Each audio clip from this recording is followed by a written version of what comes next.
Banished from Earth Classic Game Room broadcasts from the intergalactic space arcade on its never-ending mission to review everything.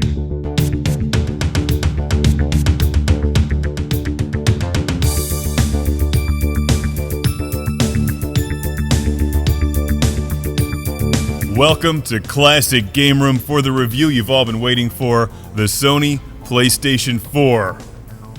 Is it better than the Sega Dreamcast? Let's find out.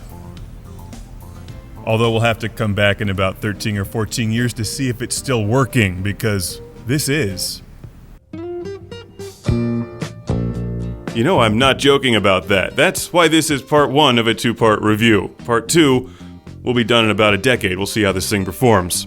It's the PlayStation 4 video game console from Sony, who loves fingerprints because you're gonna get them all over this thing. To be honest, I'm not wild about the styling. Piano gloss black is easily scratched and never looks clean. I actually prefer the original gray PlayStation design, but at least they improved the controller. Let's slide in a disc and check out the styling. It looks like this came straight out of Stargate. You could poke your eye out with that. Interesting styling choice. The fact is, this thing is like the PlayStation 3 2. And if you add up both of those numbers and subtract one, you get 4. The PlayStation 4. In many ways, it's better than the PlayStation 3, but not by much. And that's the thing with this whole generation of game systems. Don't expect the kind of performance increase that you got from the PlayStation 1 to the PlayStation 2, or the NES to the Super Nintendo or something. They're very similar. The graphical improvements are, frankly, subtle. Yes, they're better, as you can see in Killzone Shadow Fall, but not by much. Like the PlayStation 3, the PlayStation 4 is a media hub. You can watch Blu-Ray discs and stream videos from Netflix. You can also download games from the PlayStation Network. However, it does not play PS3 discs, or PlayStation 2, or even PlayStation 1 for that matter. And I can see their logic there. They want you to buy those games from the PlayStation Network. And you know, I don't have a problem with that. I don't have a problem with developers getting paid for their work. What I am concerned about is the cost to produce games that look like this. It's more expensive than it used to be. Just look at the amount of awesome releases on the PlayStation 2.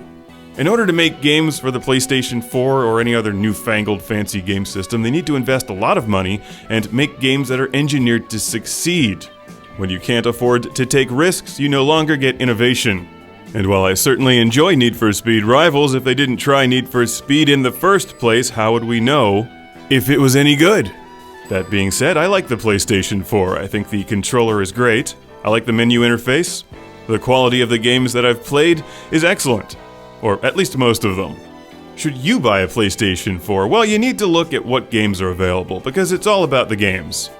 You can stream Netflix on your PlayStation 3. You can play cheap PS2 games on your PlayStation 2. You can buy a Dreamcast for $30. And the Dreamcast is awesome. I like the PlayStation 4. I like that they named it the PlayStation 4 instead of trying something else stupid. It is what it says it is. It's the PlayStation 4. A little bit better than 3. But not nearly as good as Robotron 2084. You know, it's only a matter of time before the PlayStation is just built into a television, and you download games from a service. So, you know, you may as well enjoy physical copy discs while they still exist. As well as game cartridges, and I'm still trying to get Truxton to play on this, so far with little success. Clearly, they need an adapter. So, is the PlayStation 4 better than the Sega Dreamcast? Only time will tell, but that's a tall order. So, what do you think? Let us know over at ClassicGameRoom.com. Here's the special edition PlayStation 4. The Classic Game Room edition. Oh, and I forgot to mention, you can also charge your phone with this thing. Now that's a feature I can dig.